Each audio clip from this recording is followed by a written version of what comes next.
Good evening, everyone, and welcome. I'm Robin Garrell. I'm the president of the CUNY Graduate Center, and I'm delighted to welcome you to this evening's public conversation.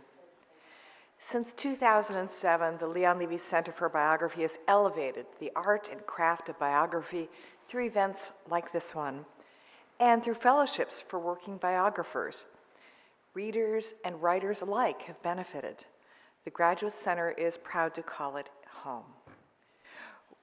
We're also proud to offer a unique master's degree in biography and memoir that leverages the creativity and expertise of the Leon Levy Center affiliates, the sense of community that the center creates, and the visibility and prestige the center provides to biographies and to biographers. Tonight's conversation is especially timely as it comes on the verge of the 50th anniversary of the death of Pablo Picasso, an artist whom I think we may know a lot about. He's the subject of Annie Cohen-Solal's illuminating biography, who will disabuse us of the notion. Annie paints Picasso as an outsider, shunned by the country he embraced.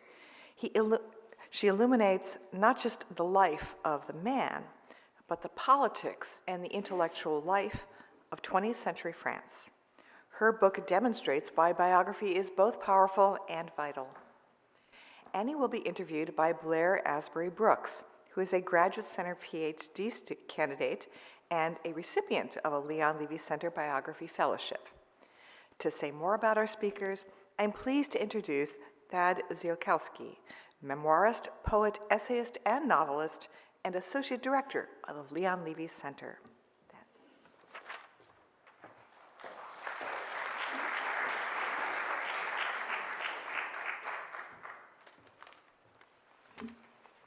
Thank you, President Garrell. Welcome, everybody.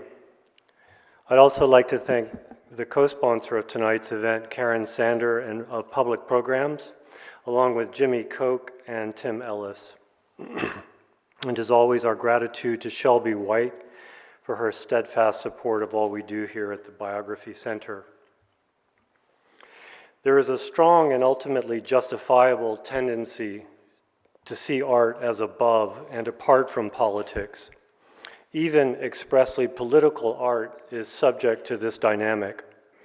The greater the art, the freer it is from the gravitational pull of time, of history. Yet to recontextualize an artist in the nitty-gritty of history can, in the right hands, deepen appreciation of the full significance and singularity of their achievement. The right hands in this case are those of Annie Cohen-Solal, whose prodigious, years-long archival research and sleuthing have culminated in Picasso the Foreigner, a book that restores startling new life, contingency, and vulnerability to an artist who had joined the frieze of transhistorical greatness. As President Garrell said, Annie Cohen-Solal is Distinguished Professor at Bocconi University in Milan. She has served as the cultural counselor to the French Embassy in the United States, and her books include biographies of Sartre, Leo Castelli, and Mark Rothko, all of which have been widely translated. Picasso the Foreigner was awarded the 2021 Prix Femina essay. In 2021, an exhibition curated by Cohen-Solal and based on the research for this book appeared in Paris at the Museum of History of Immigration in partnership with the National Picasso Museum. She will be discussing Picasso with Blair Asbury Brooks, a PhD candidate in art history, whose dissertation, Heinz Berggruen, Dealing and Collecting Modern Art in the Shadow of World War II, is a comprehensive study of the life and career of the German-born dealer-collector. Following this conversation, Blair will open the floor to Q&A at the mics on the sides in those aisles. And following the Q&A, Annie Cohen-Solal will be signing books in the lobby. Please welcome Annie Cohen-Solal and Blair Asbury Brooks.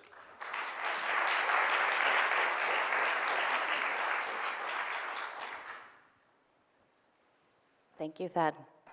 Just a few quick words about the Leon Levy Center before we begin. And this is something I've shared with Shelby White, the center's founder. When I submitted my dissertation proposal to my department's executive committee, there were, shall we say, I didn't get a standing ovation. They thought it was too biographical. And it's thanks to the unerring support of my advisor, Emily Braun, as well as the example and the work of the center, that I was able to push it through. It only took 3 times. The point being that in addition to their public programming and fellowships, which provide very necessary support, the center has affected in a good way the kind of work that can happen in the first place. So, thank you for being here, Annie. So let's begin with Claire Massoud, who wrote her very positive review of the book in Harper's by stating that Picasso is to art as Kleenex is to tissues. So it's an understatement to say that Picasso is a real well-trod subject. But in this book, you trace a specific aspect of his biography, his status as a foreigner in France. What were the origins of this project, which I've heard you describe as an investigation?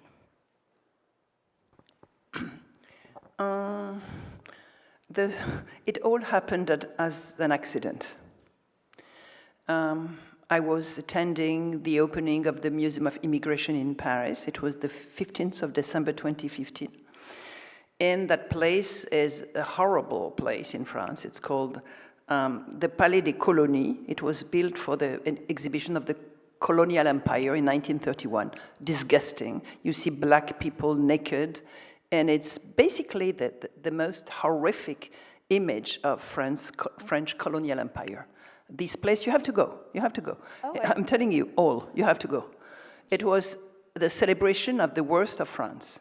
Now, 1931, it was boycotted both by surrealists and Picasso at the time, 1931. Now, a certain president called Monsieur Sarkozy wanted to turn it into le Musée de l'Histoire de France.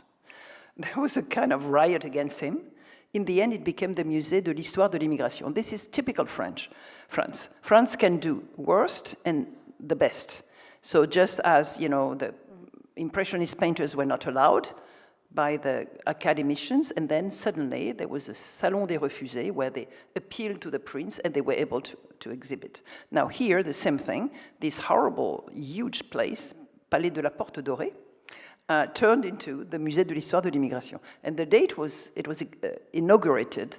The president of the Conseil Scientifique, Benjamin Stora, who's a scholar of Algerian immigration, said, we will talk about people who never could become French in this country, such as Picasso.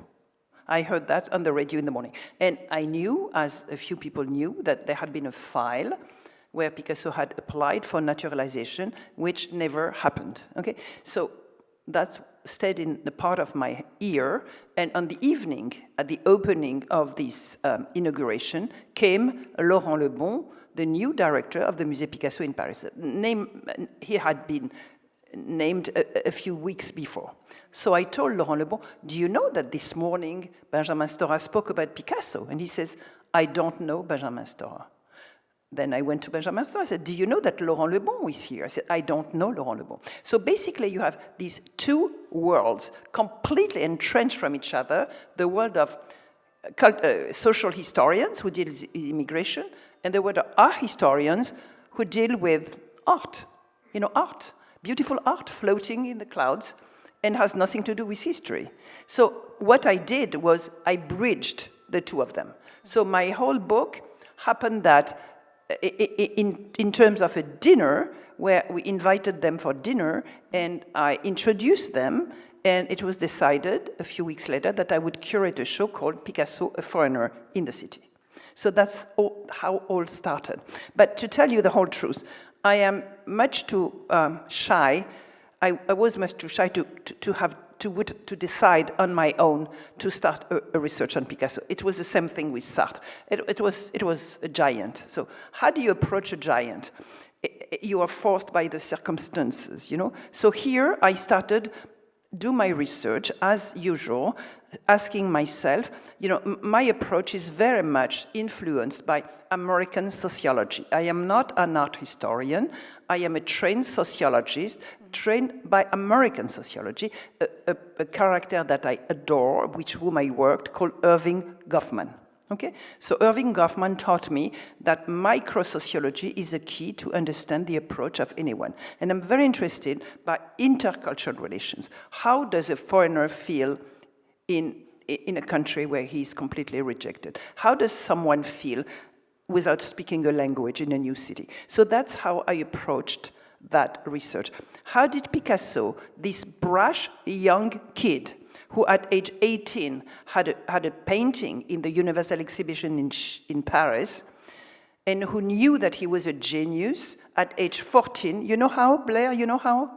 Because he went to the Prado and he copied a portrait of Philip IV by Velázquez.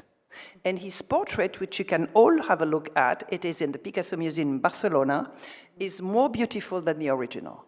So that day he knew he could do better than Velázquez. So this young, brash kid whose father is professor of painting in Barcelona and so arrives in Paris and finds himself in a country which I know very well, and that might also be the reason why I felt very in tune to identify with Picasso, because my own personal story, and I never put myself in the books, but in this case, I tell about my anger, I tell about my surprise, I tell about, and it's the very first time it happened to me.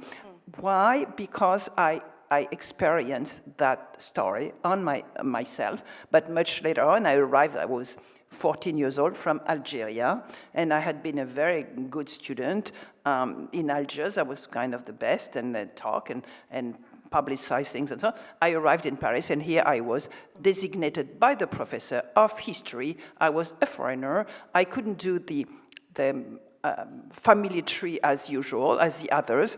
I didn't have a good family tree because I didn't belong. I did not belong. Yeah, the expression, I did not belong. Because I came from a family whose ancestors were not aristocrats, you know, and so on and so forth. So this is true. I mean, 1962, when I arrived from Algiers, I had this terrible slap on the face. You don't belong.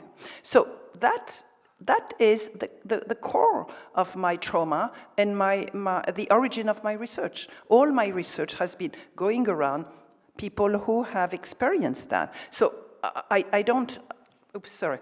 I never say it publicly. I mean, to you, I say it, because you asked me when we wrote to each other. And in my book, I really put myself in the shoes of Picasso. What did he feel? How did he go? So the first thing I went into is archival research, and I asked the new director of the Picasso Museum, who still has 200,000 items. Can you imagine? The whole Picasso is someone who never threw away anything, not even a ticket to the circus. He had 300 of them. He never threw away anything. So basically, it's a formidable source of information. And the first thing I asked, as I did in my previous books, is, are there letters to the family? Because I wanted to know the first categorization of France. What did he write about? What did he say? What did he draw? What did he perceive? And I insisted because, it was a little difficult, but when I want something, I get it. And that's a key. I mean, if there are young students here, if you need something, you have to get it. You have to find a way. And I know that it's very American, because in France, there are a lot of administrative problems. Anyway, a few days later, it was, I remember, the 11th of January 2017, the guy told me, here are the letters of Maria. Maria was Picasso's mother, and there were 4 huge boxes of archives. Inside, there were envelopes. Inside, there were other envelopes stamped by Ministry of Culture, which was done at the time of Picasso's succession, so between 1973 and 1985. And those envelopes had been opened by Picasso, but by nobody else before me. So I was in front of 4,000 letters, the letters from his mother, who wrote to him 4 letters a week for over 40 years. She stopped when she passed away and he was 60. And in each letter, she wrote, Querido hijo Pablo, at the beginning, my dear son Pablo, and at the end she wrote, recibe tantos besos de la tua madre que tanto, tanto te quiere y nunca te olvida. Receive many kisses from your mother who loves you more than anything else and will never forget you. Every single time, she assured him. And I had the feeling, because Sartre was similar, that behind each genius, there's an over-loving mother. Some of you, if you have a Jewish mother here, you created, you can create genius, I'm telling you. But the whole thing is that it was extraordinary to get into the intimacy of that guy that, that I didn't dare approaching, you see? And all of a sudden, I was into the family, and I read the Spanish, and I was deciphering the handwriting, and the mother, goes from the left border of the page to the right border of the page, and she doesn't leave one millimeter, and sometimes she writes on her own handwriting. It's like a palimpsest. Vertically, after yes, she's gone exactly. horizontally. Exactly. So you can see that she's a powerful person. Somebody asked me just at the cocktail before, why didn't he have a Spanish girlfriend, a Spanish woman in his life first, and the most important Spanish woman in his life is his mother. That's the whole thing. Did I speak too long? Did I answer your question? I don't know. Did I answer your question, or did I answer? You've answered most of them. Oh, okay. So let's have a Q&A. Okay. I'm sorry. Let's backtrack a little bit. Okay. You're the boss. No, I'm not. So, in contrast to the triumphant later years that I think we're all familiar with, his early years were spent in often dire circumstances in Paris. And you show that he was monitored by French police. And you've made some discoveries there about her surveillance. What will you tell us about that surveillance? Yes. So I decided to, investigation. You said investigation. I decided to go where the action was, where his file was, the police archives, which is au Pré Saint-Gervais. It's not exactly a nice neighborhood of Paris, but it's worth traveling to. Go. You have a few addresses now. If somebody wants to travel to Paris, I give you a few addresses. Right? The Musée National de l'Histoire de l'Immigration et les archives de la police. So there, it was still possible to see the file, normal file, the paper. Now it's only on computer. But the slide, please. Yes, we're going to see So I must say that I was shocked. I was shocked to see the number of pages, the number of requests, the number of visits. We want to see the other one also. The two together, can we see? The number of requests he had to do, the number of trips to the police, the number of fingerprints.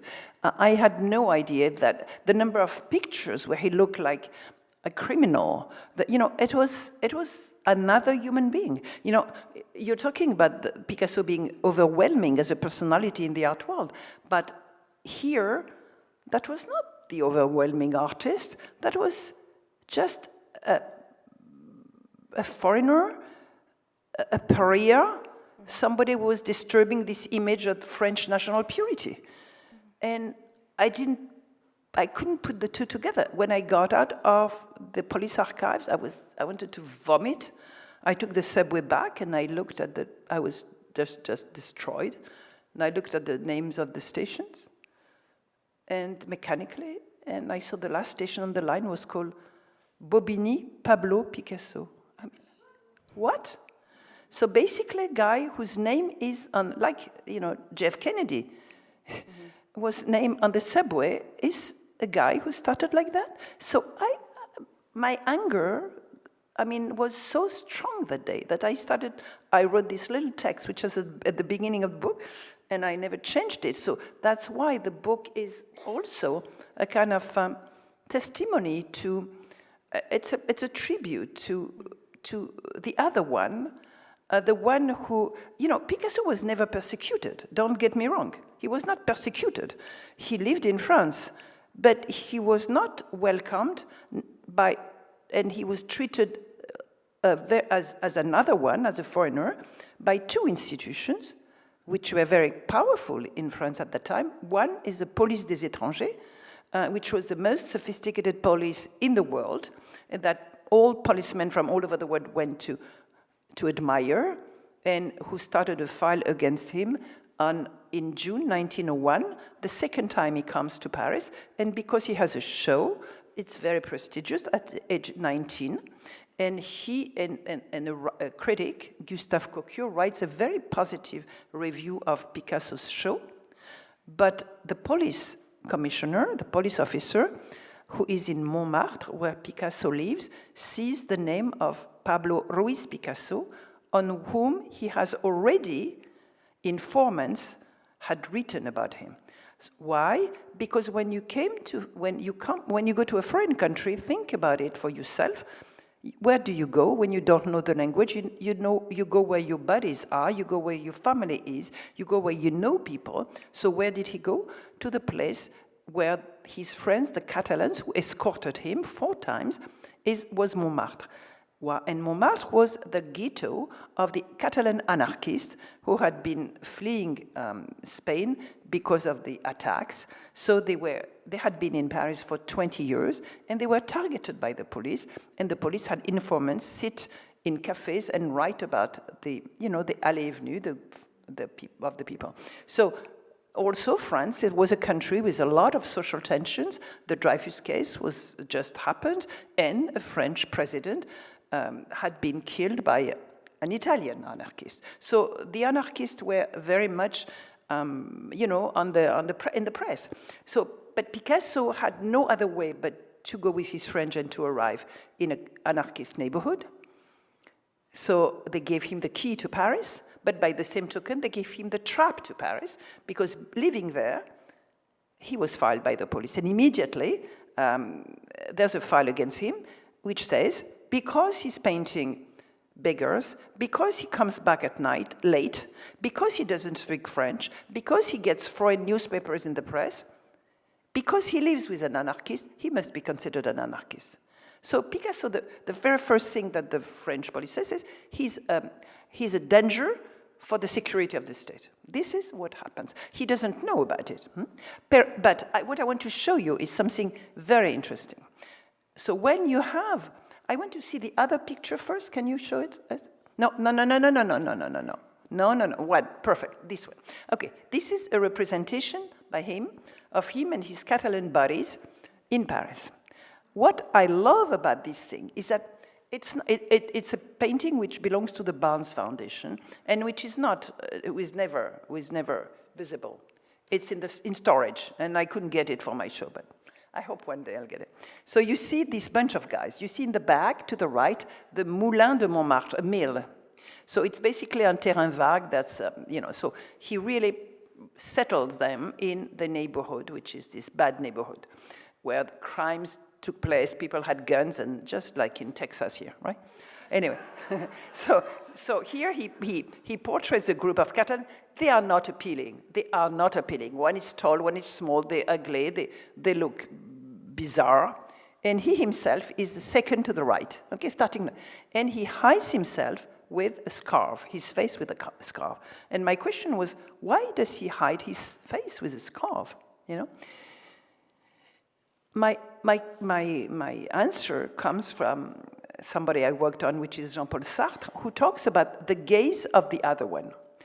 And Sartre described the gaze of the other one. He said it transforms you into someone that you are not because it's for the other one. And he says the gaze of the other one is like a gun pointed at me. I don't know if you have any story in your head, but I had a story, meeting with my first publisher, who, when I went out of this interaction, I felt terrible. I felt terrible. And I knew that he looked at me in a certain way, which was not a nice way. This guy was called Bernard-Henri Lévy, but that's a parenthesis. But I'll tell you more if you need to. But I felt bad about myself. And you feel that the gaze of the other one turns you into someone that you are not. And here, Picasso represents himself and his friends in in the gaze of the police. You know, he is able to see that he doesn't look good, you see? So I think it's extremely interesting at age 18 to be able to see that he is not welcomed, and they look bizarre, and they look like criminals, even if he knows he's not. So this is a very interesting for me. It represents xenophobia. You know, it doesn't represent him. It represents the feeling and the rejection of xenophobia. And the second picture, if I may, sir. Voilà. Okay, this is an unpublished letter that I'm delighted to show you in prima, una grande prima, as you see in Italian. So it's a letter that belongs to the family archives that has never been shown before, and was given to me. And it's the letter that Picasso writes to his parents at exactly the same time, just when the police file is being written against him. So when the police people see him as a danger for the state, that's how he sees himself and represents himself to his parents. And here he writes, a kind of adorable thing. Dear parents, don't I look good with this new costume? Don't I look good with my socks? I'm very happy to have a nice studio. The light comes from the north. I've done already 20 paintings, you know. So it is him describing himself for his family, you see? So that's why I wanted to show, one after the other one, the way the police people are looking at him and the way he's looking at himself for his family. So just to show that that's where my work as a biographer stands. Do you understand? Yes. Is it a little too... No, it's good. Okay. Yeah. Fine. Yeah. Okay. Well, at the same time that he also kept within largely a circle of foreigners themselves, but that changed over time, and he navigated between circles of foreigners and then very well-connected French people, and he navigated that. Yes. We can say that Picasso enters into Paris through different friendships. So the first are the Catalans, and then very quickly he's going to distantiate himself from them. He meets poets, Max Jacob, and then Guillaume Apollinaire. Guillaume Apollinaire is extremely important because he's much more daring than Picasso. He knows the city of Paris. He's a polyglot. He traveled all over Europe, and he gives Picasso this power. He empowers him, basically. So that's going to be the year 1905. Then there are, but Apollinaire is an apatride, so he has no passport.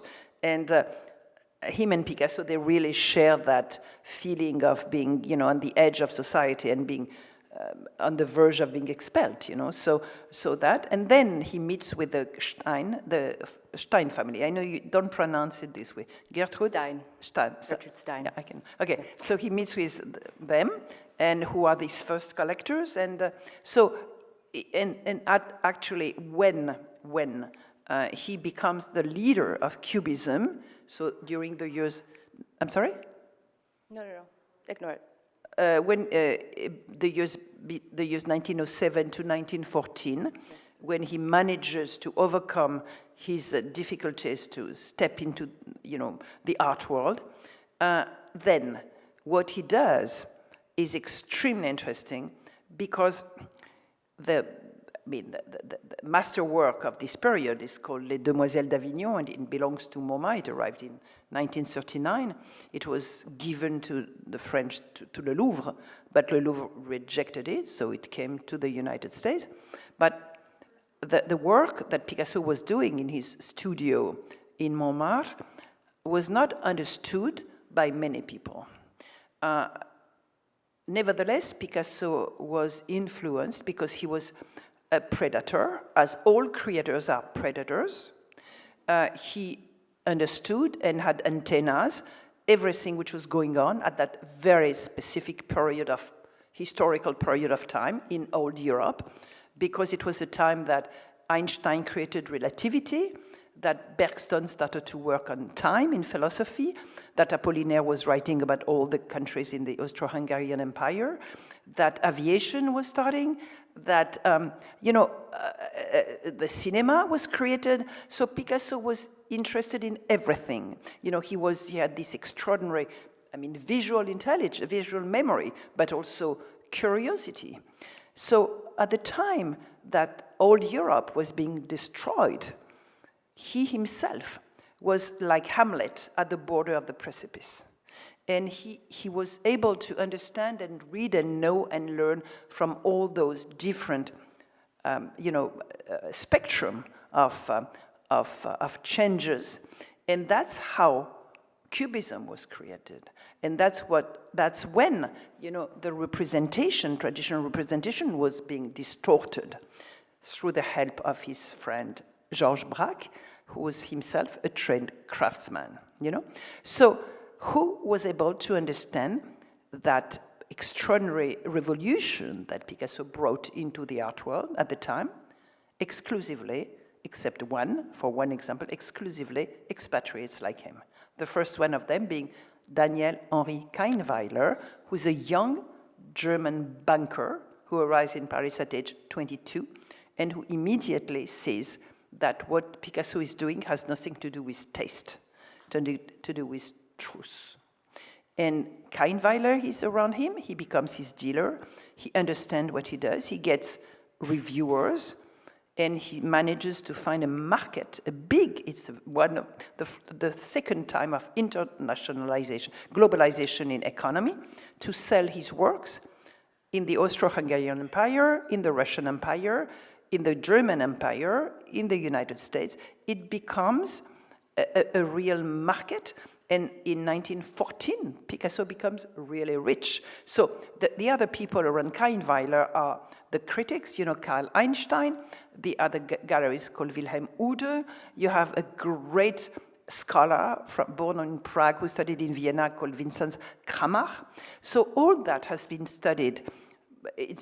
Has been studied by the Leonard Lauder Center at the Met, and I want to pay a tribute to Leonard Lauder, who was the first one who ever heard my story and who challenged me. He said, "Go ahead, I completely believe in what you're doing." And he opened this fabulous center where that period is being the core of the research.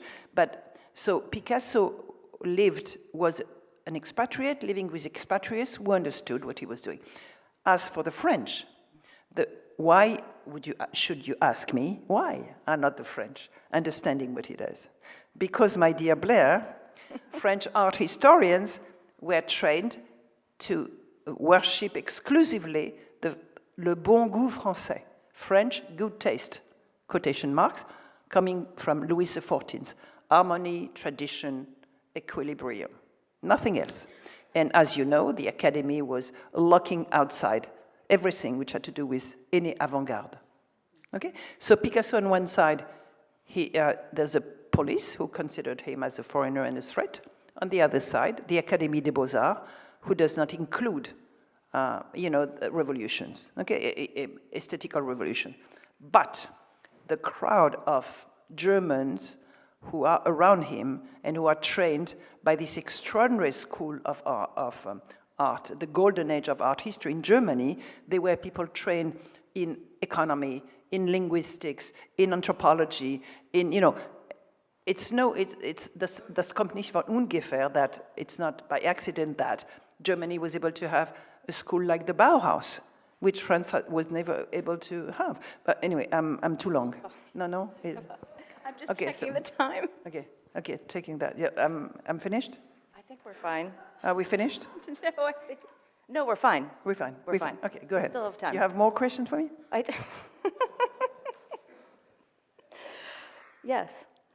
So, getting back to the French, establishment. Yes, the establishment. And I didn't put this in my questions to you, but André Lavelle. He, as you may know, was he spearheaded the Peau de l'Ours, the Skin of the Bear, the consortium of investors who purchased a number of works by Picasso. They were predetermined to be sold years later. They did astonishingly well. It essentially cemented the market for some of these artists who had not been sold publicly. So very savvy businessman, connoisseur, also very much in the establishment in France.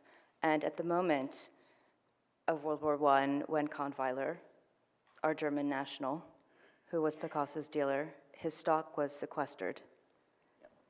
Levy, he kept coming back in your book, and he played a protector role over the years. So very adventurous in the market, but then a protector. So that, yeah, I get back to the question where you asked me how Picasso navigated between the other expatriates and the French establishment. So André Level is a very interesting figure in France. Actually, I tracked down his genealogy, and he comes from a Jewish family converted to Catholicism. And it might give him some kind of sensitivity to, to otherness. And André Level was a bourgeois, a lawyer, who with his friends, 20-year-old, 30-year-old bankers, decided to support young artists their age and to buy, and in the end, to sell the collection.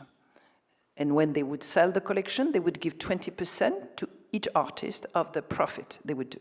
So when he bought a beautiful painting of Picasso, which is at the National Gallery of Art, on which I spoke last Friday, called Les Saltimbanques, a fabulous piece.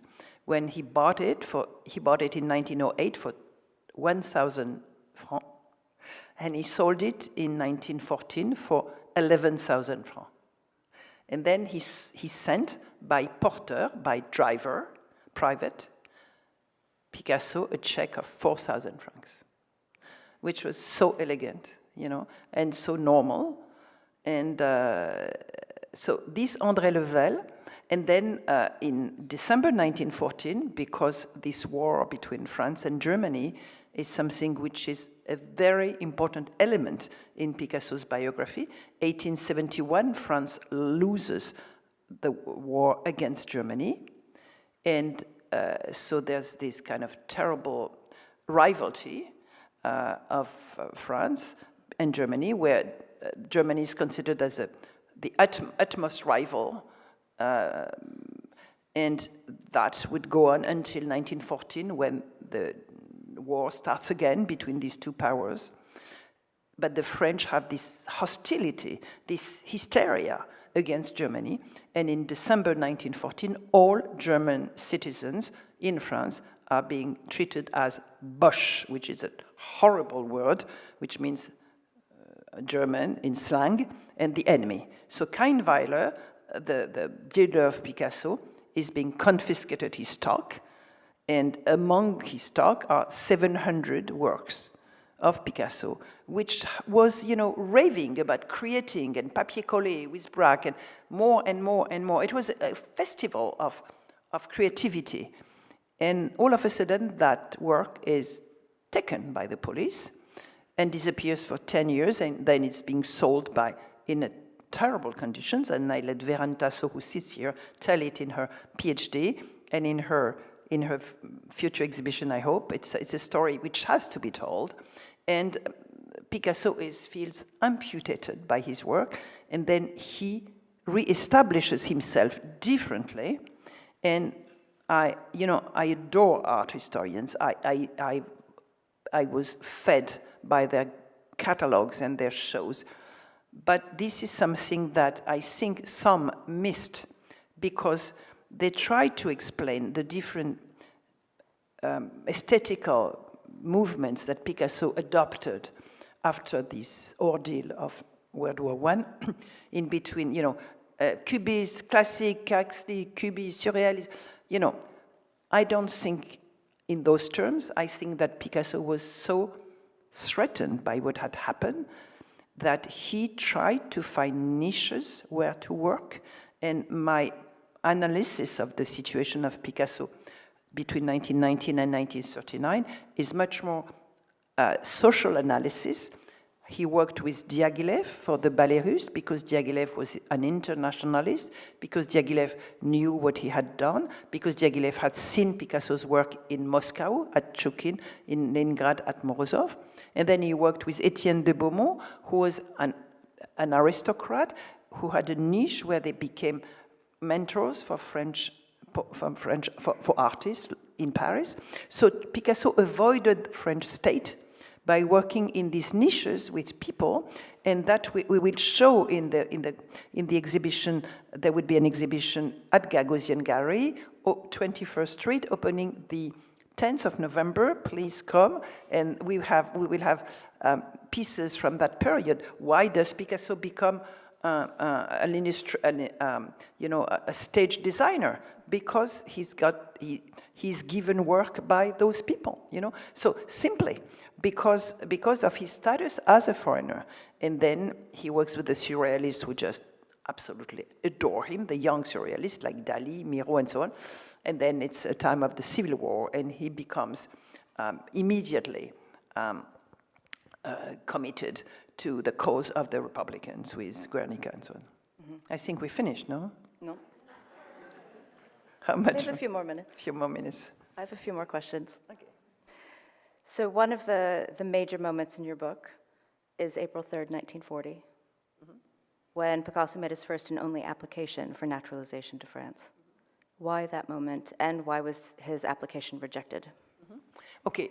April 3rd, 1940, there's a beautiful signature of Picasso, one of the most beautiful of his signatures. It's in the book. It's a signature, I think it's more beautiful than in any painting. It's a signature which says, it's going to be yes. And the signature is at the bottom of a letter where he requires from the Minister of Justice to become French. So he's been in France for 40 years. There's been a law in 1927 where anybody who was a foreigner after 3 years in France could become French. But Picasso didn't apply. He was not interested. He didn't ask. What happens at that time when he's so confident that he can become French? He was very famous in the United States. Let's actually go to the next two slides, if we may. Yeah, yes, this one. That's a show which takes place at MoMA, 1939. Picasso, 40 years of his art, where Alfred Barr is giving him, after 4 more shows before, but Picasso becomes the cardinal force of all the movements, art movements, for the last 40 years. So Picasso, why does Picasso apply for naturalization just at that time? Because he has been made director of the Prado honorifically in Spain. Because his nephews are Republicans and come as refugees with him. Because in 3 weeks, less than 3 weeks, he was able to transcend the horror of Guernica, these bombs thrown by German Nazi planes, as well as Spanish Franquist planes, on a small city in the Basque country, a sunny day of a market. So it was the first civil bombing in history. Now, there are many of them. But at the time, it was not very well known, not very much done, just terrible. And Picasso, we see it in his archives. He has a piece of paper with photos from the newspapers. And within 3 weeks, he was commissioned to do a piece for the Spanish Pavilion at the Universal Exhibition in Paris, 1937, paid by the Spanish government. So he had contemplated the idea of doing the painter and his model. We have many options, but immediately he transcends the horror of the moment, and he produces in his studio in Paris this huge fresco that will become Guernica with the help of Dora Maar. Dora Maar is his friend at the time. She's a very well-known surrealist photographer whose pictures are in the MoMA collection already. And I claim that it's a co-construction, Guernica, between them two, you have a lot of evidence of the influence of surrealist photography in the piece. And Guernica is going to become, today, it's the most famous work of art today. When you ask people to tell which your God did you know, it's Guernica. So basically, Picasso is able to do that. Now, the fact is that what happens to this piece, it travels the Western world in different museums in order to raise money for Spanish Republicans. Picasso never bragged about it, but he had a little notebook in which he was gathering money, and he was sending money to Spanish Republicans. He did it for more than 10 years. So that's one of the things that he didn't explain. He didn't talk about his being a foreigner in France. Nobody knew about it. He didn't tell that he was gathering money for the Republicans. Nevertheless, what he knew is that he was an Entartete artist in Germany, degenerate artist, and his works were burnt in Munich. He knew that he was persona non grata in Spain, and he knew that his friend Federico Garcia Lorca had been killed as expiatory victim by the Frankists, and he knew that he was the next one. Picasso was so well known at the time in the world that he was the next one. And then he knew that the Nazis were coming to France. So what did he do? He filed for naturalization. Did he want to become French? No, I don't think so. I think that he wanted to be protected. That's my opinion. And when later on he's been given a French naturalization by General de Gaulle, he refuses. When later on he's being given a Legion of Honor, bestowed a Legion of Honor by Malraux, Minister of Culture, he refuses. He sends Malraux a note saying, Legion of Honor for artists without a collector, for writers without a publisher, finished. So this is very clear that at this moment, Picasso thinks that he is threatened and he wants to be protected. He won't be protected because there's a horrible guy at the police who refuses, on the basis of the first police file from 1901, to give Picasso this naturalization. So that's one of the things which brought my anger to another level, another climax, and that I let go in the book because I wanted to know who was this guy? Who is the signature behind that? The signature, who was the guy who said to Picasso, you're not allowed to become... And I tracked down the guy, I tracked down the signature. You know, it's a work, collective work. This book is full of different disciplines, you know, history of police, history of immigration, art history, sociology, microsociology. I mean, you have no idea how many people I consulted, and I believe that intelligence is collective.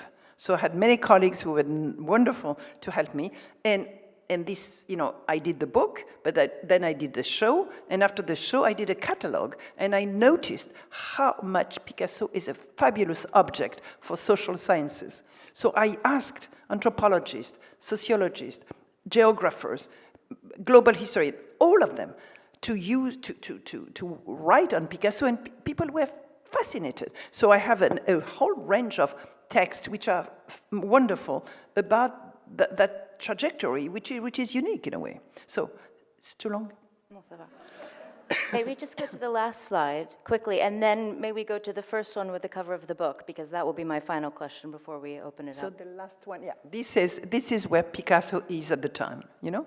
This is the file, his file, police file. In the back, there were 2 million files. So that is the room 205, Escalier F, at the Palais, Boulevard du Palais. And the people in front are the informants. You know, the people who are writing notes about the foreigners in Paris. So this Picasso file, the one which I could discover, was among those. And in the summer of 1940, the files of the famous foreigners, the VIP foreigners, including Picasso, were stolen by the Nazis, put on a barge, arrived in Berlin, stayed in Berlin 1945.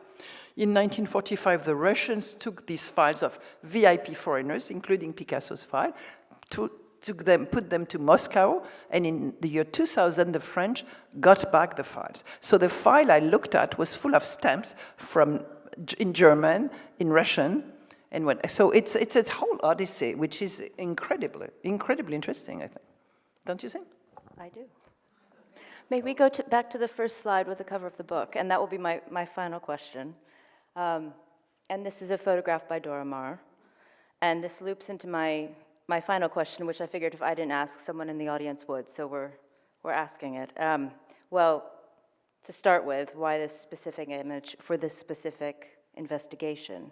But then the other question, which I anticipated, was, well, you've given us a comprehensive and new perspective on Picasso as a foreigner, and it's a bit outside of the scope of your book, but I'm curious as to your thoughts in another very fraught perspective, which is increasingly entered the public consciousness, and that's Picasso's relationship to women. Okay. So why this particular image? I was asked by my publisher, who's in the room now and whom I thank so much for helping me. He asked me to send a few images for the cover. So I sent a few images, including this one, because I think it was an interesting one in which the beginning of the relationship between Picasso and Dora Maar takes the form of Picasso being a model for Dora Maar.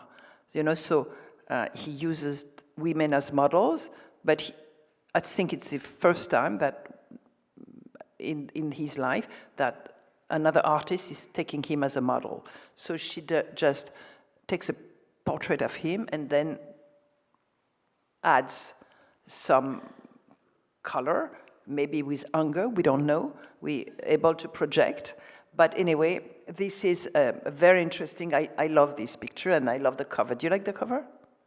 Do you like the cover? I do. Yeah, I like the cover. I like the cover. So it gives also, there's an interaction taking place in here. It's not flat. It's something where you feel something is happening. Now, Picasso and women. Yeah, it's a big story. Okay, so I am, there have been great biographers of Picasso. One of them is John Richardson. One of them is Pierre Dex. And Pierre Dex had one of the biographies of Picasso done by chapters. Eva, Fernand, Olga. Okay, first of all, I am less interested by women than they are, okay? First of all. Second thing, I don't call women by their first name. I call women by their full name. It's not Olga. It's Olga Koklova. It's not Marie-Thérèse, it's Marie-Thérèse Walter. Okay, first of all, because I'm a woman and because I think that women have to be respected. They're not objects. Okay, first of all, let's be very clear. I'm a feminist. Okay, first thing. Second thing, I think that Picasso's relationship with women needs data. Okay, so as long as I don't have the data, I don't express myself. So if somebody wants to give me the data about Picasso mistreating women, I'm happy to discuss, but for the time being, I don't have the right data, about that, first thing. Last thing, I am extremely interested in the relationship of Picasso with women of all kinds. Picasso had a fabulous relationship with somebody called Gertrude Stein, as you say, Stein, okay. Stein. So she was, once he wrote to her a letter, on the cover of the envelope he wrote, Mademoiselle Gertrude Stein, homme de lettres. To Miss Gertrude Stein, man of letters. Okay. And while he was doing the portrait of Gertrude Stein, and he was, sitting next to her, genou contre genou, knee against knee, they had 90 sittings. He was going from Montmartre to Montparnasse, and 90 sitting. At the time he was creating this fabulous portrait, which is at the Met, she was writing the history of Americans, her own history, which is a very interesting history of German Jews as well, living not far away from Kainweiler, not far away from Stiglitz. Interesting. Anyway, so both of them were producing at the same time. There was a kind of extremely interesting Cubist production among them. So they worked like buddies. They worked like, and where sex was not important, in which also you could see that Picasso was sensitive to gender fluidity, which is a terminology which didn't exist then. The same thing happened between Picasso and Marie Cutoli, who made fabulous tapestries out of his things, which you can see at the Barnes Foundation and everywhere. He had a fabulous relationship with Hélène Parmelin, who was a woman in the Communist Party, like him, extremely distantiated from the traditional opinion, from the Moscow, and a critical communist. She has 760 letters to Picasso in the files. And then the last one being Suzanne Ramier. He's a woman when Picasso, in the end, in 1955, he leaves Paris for Valoris, for the south of France. He decides never to return to Paris. He lives with a craftsman. He becomes a ceramist. He chooses south against north, region against the capital, craftsmen against the establishment, and local people against the Académie des Beaux-Arts. And he creates his fame from the place where he has always belonged, which is the Mediterranean, made of multiple cultures. That's where he belongs. And the person who taught him ceramics is called Suzanne Ramier. So he started with her ceramics in the village of Valoris, which you have to go to. It's beautiful, another address.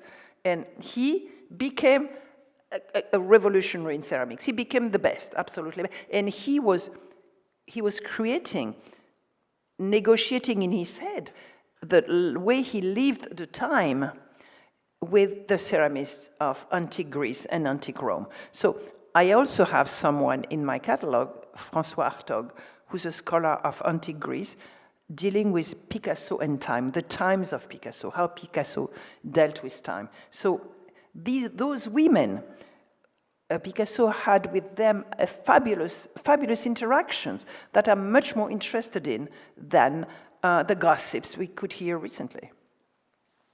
Is it enough? Wait, it's enough.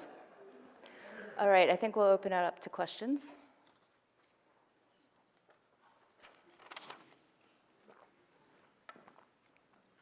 In the back, I think in the back. Oh, Jerome has one. Jerome. Here, maybe.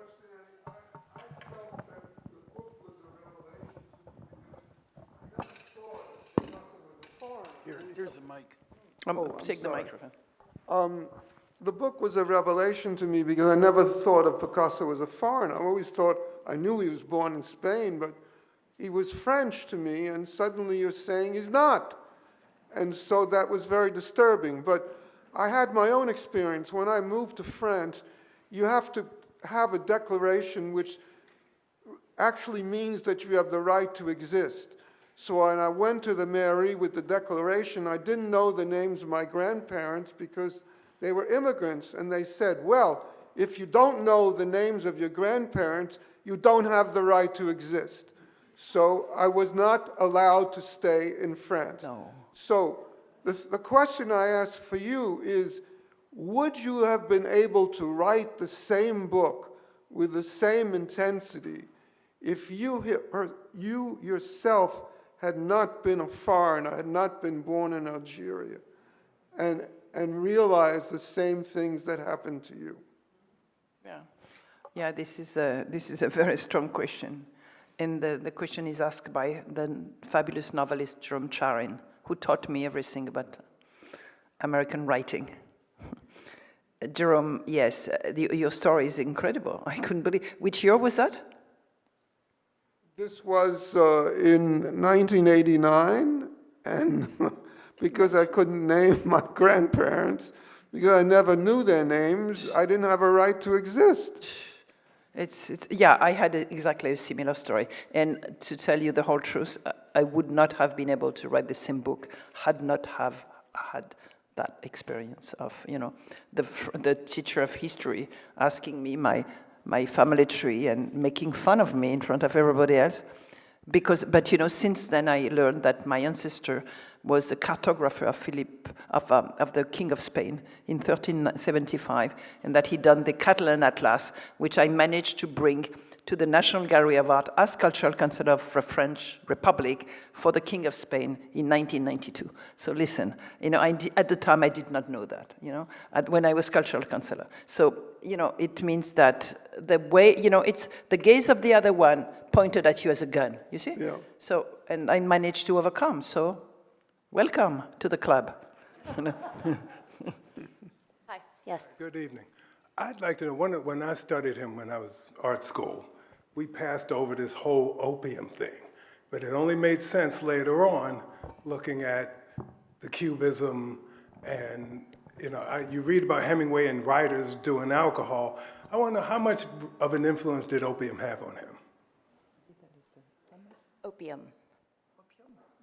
Oh yeah, yes, look, the smoking, opium and things was very common at the time. Baudelaire was an opium smoker, and there was not only opium, there was a lot of drugs around. Absinthe? Yeah, absinthe and so on, the verre d'absinthe and so on. So what do you mean by that question, sir? No, it's Jimi Hendrix did a lot of drugs, so the music sounds like that. Richard Pryor did a lot of drugs, so the jokes sound like that. And the influence of drugs and alcohol on people's creativity is enormous. Sure. So cubism coming out of opium makes perfectly good sense to me. Sure. So. Thank you. In the back here, in the second. Yes. Yeah, Gerard. So if I understand you clearly, the very fact that Picasso was from the outside and outside of the French mind and the French culture helped define him as an outlier. And by being an outlier, he was able to see something or see outside of it, to be in it but outside of it at the same time. And that created that dynamic. Who in your mind also seems to appreciate that? There's a lot of artists I would think of that reflect that dynamic. Contemporary artists like maybe Jean-Michel Basquiat or somebody like that. Who else do you have in mind that you think reflects that kind of inside-outside Absolutely. outlier by being an outlier inside? Yes, excellent question. I was at the National Gallery, I saw the Philip Guston show. Here you are, Philip Guston, born Gottlieb, who changes and who is also an outlier. His father commits suicide, they come from Ukraine, and he's not trained. Mark Rothko. I'm a scholar of Rothko. I just published a catalog on the Rothko Chapel. Why did Mark Rothko and Dominique de Menil bonded in this Rothko Chapel? Because she was a foreigner in the United States, he was a foreigner in the United States. They couldn't identify with the institutions of this country, and they created this extraordinary institution, the Rothko Chapel, which is a crossroads between ethics, politics, art, and which is becoming one of the most visited places in the world today, So, and I have a book, my future book is going to be called Metek and Meteors. Metek is the slang for Dago, but it's also the foreigner, and Meteors, and it's from Antonello da Messina in the 15th century to Cristo, in the 21st century. So these are the only people I'm interested in. They are my buddies, my friends, and I think they have something in common. You're right, inside, outside. And I also compared Picasso with W.E.B. Du Bois, who arrives in Paris in 1900 at the Universal Exhibition, and who just after that creates, as a first sparkle to write his fabulous book. And it's a color line. It's very similar to the color line. You're not being defined by the gaze of from the outside. You gather the multiple cultures inside and you make them develop, and that's how we. But I mean, in other terms, I admire Picasso much more now that I have traveled with him, next to him, because he is, he was never a victim. He was never complaining. He had only one word, work. He worked. He found ways. You asked me how he navigated the immigrants, the expatriates, and the great bourgeoisie. Picasso respected everybody. He had an extraordinary network, and he managed to find voice inside the French society where he could win. And, you know, he got into Paris with through the back door. But he won, because now he has, there's one of the most beautiful private mansion in Paris, 17th century, in his name. What happened? The French government noticed at the last minute that they were losing him. So André Malraux had a law called la loi en dations pour les successions. It was December 1968.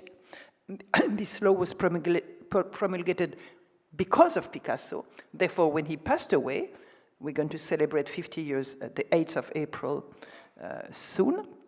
When he passed away, the 8th of April 1973, instead of paying succession rights, the family made a donation of works of art, archives, and the country created the Picasso Museum in the center of Paris. But that glorious museum erased all the previous years, you know?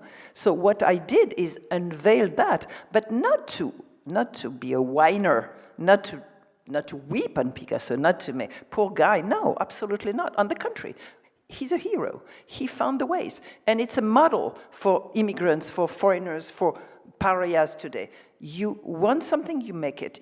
He was a foreigner, has an agency. So he had the way, he had an agency. He created the ways to win over that, you know, over this xenophobia that he was showing in the first painting I showed you, you know? So I think it's admirable, and it's a compass, it's a model for today. It's a model for our times, because it resonates with today. And I think that it's one of the reasons why my book is different from others, because it rings a bell with what we're going through today and what I went through myself, if I may. Okay. Thank you. Thank you, and thank you to the Leon Levy Center for Biography, the Graduate Center's public programs, and of course to Shelby White for her support.